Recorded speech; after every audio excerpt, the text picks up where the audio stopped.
The evening sky was painted in shades of gold, as if the sun itself had paused to admire its reflection on the earth.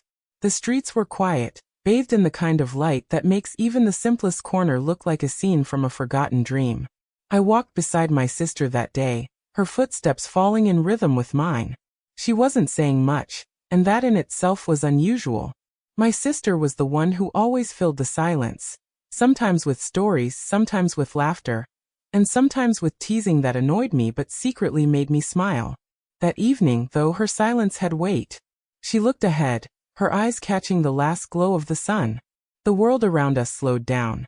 The sound of a bicycle bell in the distance, the rustle of a tree branch, the faint voices of children playing somewhere nearby. It was as if the universe itself was listening, waiting for her to speak. We passed by the corner shop we had known since childhood, and she slipped inside without a word. Moments later, she came out holding 2 ice creams. She handed one to me casually, as if it were nothing, but that was her way. She never asked if I wanted one. She just knew. As we continued walking, the sky deepened into amber. She finally spoke, her voice soft yet carrying the weight of truth. You know, life doesn't wait for anyone. If you want something, you have to go for it before it's too late. The words lingered in the air, heavier than the sunset, sharper than the silence. At that moment, I didn't understand why she said it. But years later, those words would return to me again and again, like a song that never fades. That evening was the beginning of a memory, and the beginning of a lesson I didn't yet know I was learning. Long before that golden evening, there were the echoes of our childhood. My sister and I grew up in a small house where the walls were thin, but the laughter was loud. She was older than me by only 2 years, yet she carried herself like a guardian, someone who believed it was her duty to protect me from the world, even if that world was no bigger than our street. I remember the games we played in the dusty yard. She would draw crooked chalk lines on the ground, declaring it a secret kingdom. "You're the soldier," she'd say, "and I'm the queen." I didn't argue, because in truth, she always was the queen of our little world. There were days of quarrels too. We fought over toys, over who got the last sweet, over who sat by the window seat when the bus rattled through town. But the fights never lasted. She always had a way of turning anger into laughter, of turning a tear into a smile. Sometimes, late at night, when storms rolled in and the windows rattled, I would hear her whisper from the next bed, "Don't worry, I'm awake." Just those words, nothing more. But they were enough. Enough to silence the thunder inside me. Looking back now, I see how those moments shaped me. They taught me that love isn't always grand or loud. Sometimes it's as small as sharing half a sweet, as gentle as a whisper in the dark, or as simple as buying an ice cream without asking. Our childhood was far from perfect. There were days when money was short, when arguments filled the air instead of laughter. But through it all, she carried light within her. A light that refused to go out, no matter how strong the wind blew.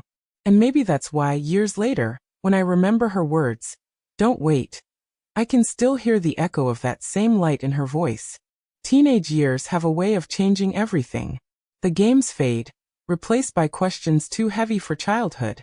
The laughter softens, replaced by silence filled with secrets. My sister and I were no different. She dreamed bigger than I did. She spoke of studying abroad, of seeing cities that sparkled with lights we had only read about. I, on the other hand, was more hesitant, more afraid of stepping beyond the boundaries of what I knew. But she wouldn't let me settle for less. On nights when sleep wouldn't come, we would sit on the rooftop, staring at the endless spread of stars. She would point at the brightest one and say, "That's the life I want. Not small, not hidden. Bright enough that the whole sky sees it." I laughed at her then, teasing her for being dramatic. But inside, I envied her courage. She believed in herself in a way I never could. We had our share of fights during those years too. Doors slammed. Words were thrown like knives. Silence stretched for days.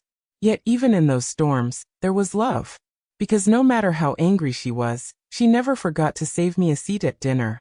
No matter how stubborn I was, I always found myself listening when she spoke about dreams, about life, about not waiting.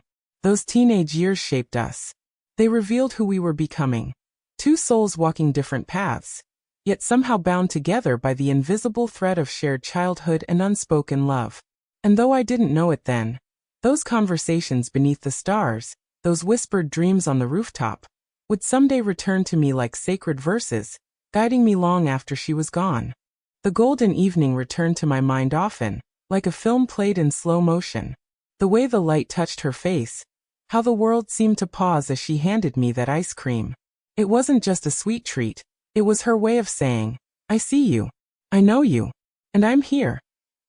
We walked quietly, the sound of our footsteps mixing with the distant call of a street vendor. I watched her carefully, sensing something behind her calm. There was a weight she carried, though she never let it slip through her laughter. She turned to me suddenly. Do you ever feel like time is faster than us? I didn't know how to answer, so I just shrugged. She smiled, a soft, almost broken smile. Time runs. We walk. If we don't run too, it leaves us behind. I tried to joke, to lighten the moment.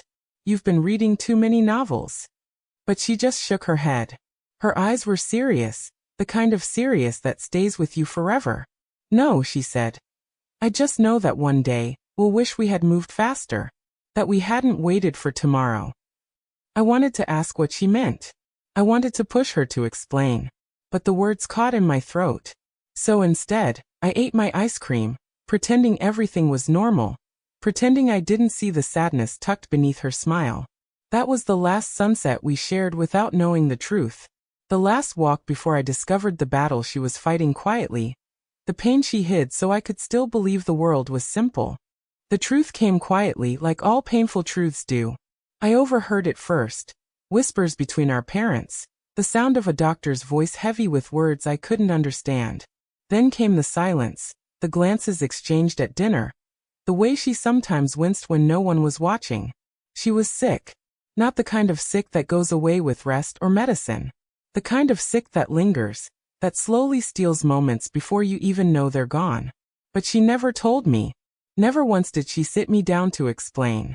Instead, she laughed louder, smiled brighter, carried herself like nothing was wrong, as if hiding the pain was her way of protecting me. I felt angry at first. Angry that she kept me in the dark. Angry that she pretended everything was fine. But then I realized, that was her strength. She didn't want pity. She didn't want her life to be measured by illness. She wanted to live, even if it meant hiding her battles behind a smile. I remembered her words from that golden evening. Life doesn't wait.